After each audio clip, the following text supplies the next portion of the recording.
Šį rytą 5 žvaigždučių būsto komanda lankosi statybų aikštelėje ir aiškinasi, ko reikia, kad namo fasadas būtų ilgaamžis. Fasadų ekspertas Donatas Bosas sako, kad viskas prasideda nuo namo projekto ir 3 pagrindinių dalykų – laikančiųjų konstrukcijų, stogo bei fasado pasirinkimo. Renkantis namo fasadą sprendimai gali būti 2 – tinkuojamas arba ventiliuojamas. Šiandieną matome, kaip tik šiuo metu montuojama ventiliuojama namo fasadą. Ką jisai duoda, tai tas ventiliuojamas oro tarpas, kuris prasideda iš apačios ir baigėsi pastato viršuje, tai duoda pastovę oro apytaką. Ta oro apytaka neduoda sienoje likti drėgniai. Jinai pastoviai ventiliuojama. Kitas dalykas, vasara karšta, tas oro tarpelis irgi fasadą vėdina. Tai natūralu, kad ventiliuojamas fasadas mažiau įkais vasaros metu. Ir tikėtina, kad mes apsisaugosime nuo vieno labai svarbaus dalyko, tai yra pelėsių namuose. Žinoma, taip, nes pelėsis tikrai yra svarbus dalykas, ar ne? Ir su ventiliuojamu fasadu mes tą išvengsim. Lyginant ventiliuojamą fasadą su tinkuojamu, ar ne? Tai tinkuojamas fasadas yra pigesnis. Pigesnis jis yra apie 15–20%. Tai dėl galutinės apdailos. Nes tinkuojamas fasadas yra apšiltinimo medžiaga, užarmuotas ir uždėtas dekoratyvinis tinkas. Jeigu mes jau kalbame apie trūkumus ir privalumus, renkantis fasadą mes norime, kad jis būtų ne tik gražus, bet ir praktiškas, kad mes jam netarnautume, kad jis būtų lengvai prižiūrimas.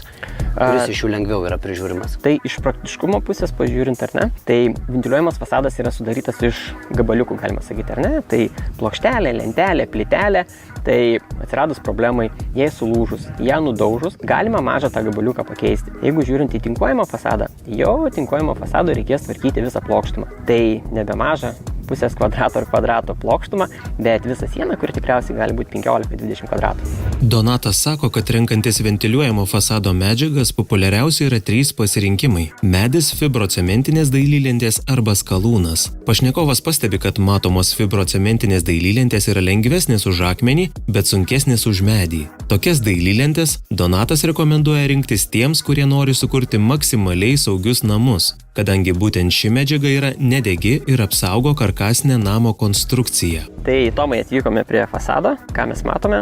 Matome jau pradžią padarytą, tai yra sumontuota siena, sudėti aliuminio originalūs profiliai, kurie atitinka lentelių spalvą. Kas svarbu, tai vėdinamas oro tarpas. Tai tas vėdinamas oro tarpas turi būti minimaliai 25 mm arba daugiau. Taip, toliau mes turim lenteles, jau montavimas yra pradėtas, sumontuotos 2 lentelės. Ir ką mes turim? Mes turim pagalbinės montavimo priemonės. Aš turėsiu galimybę pasimokinti. Taip, žinoma. Tai ką mes galim? Mes galim nuo 3 lentos jau jas naudoti, labai nesudėtingai. Tiesiog paimam viename krašty įdedam. Įstatom. Ar yra skirtumas, kur dedam? Vidury, centre turiu omeny vienoje pusėje kitoj. Kaip matot, nelygiai išdėta. Dabar reikia taip reikia įdėti po lentelę, įspausti pilnumoj. Todėl, kad šitas montavimo įrankis iš karto mums duoda 3 cm užleidimą. Tiek, kiek reikia, ar ne? Mums nereikia matuotis. Taip, nereikia matuotis, nebereikia atsižymėti 3 cm. Tai ką toliau darom, tai mes turim atsimatuoti, kokios mums reikia lentelės. Dabar pasižiūrim, kokį mes turim tarpą nuo profilio. 3, 4. Taip, tai reiškia, mes turime būtinai nuo kraštelių, tai yra nuo profilio kraštelio iki kito profilio. Kraštelio, ar ne? Taip, krašteliuose palikti 2 mm tarpelį, kaip matom, pirmose 2 lentelės jau tai yra padaryta. Taip. Čia dėl vaikščiojimo? Taip, tai yra dėl deformacijų ar ne kažkokių minimalių, kurios atsiranda šylant ar šalant orui. Taip, tai mes čia turim dabar tarpą 1,34 m. Šiuo atveju mes turime jau lentą pjauti, ar ne? Ir jūs, kaip minėjote, jeigu atsiranda pažeidimas, mes ją tiesiog keičiam, ar ne? Taip, be problemų. Tai mes pastatom ant lentynėlės montavimo įrankį. Va, tai vietai va. Man už klaidas atleidžiama, pirmą kartą tai darau. Mes paliekam, pažiūrim, porą milimetrų čia. Taip, turim. Ir čia porą milimetrų turim. Lentelę uždėjom, ar ne? Ir kitas mūsų darbas laukia tikriausiai ją pritvirtinti. Tai jūs kaip ekspertas ir man sakykite, kaip jinai tvirtinam. Tai reiškia, montavimo įrankius mes susidėjom. Tie montavimo įrankiai mums davė 3 cm užleidimo tą kraštelį. Ir dabar imsime suktuką ir iš esmės su sraigtais suksime.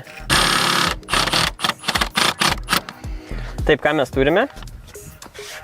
Mes turime sraigtą sokunusinę galvelę, ar ne? Taip. Galvelė įsisuka į patį cedralą ir kadangi galvelės nebesijaučia, ar ne, sekančias lentelės jinai nebekels.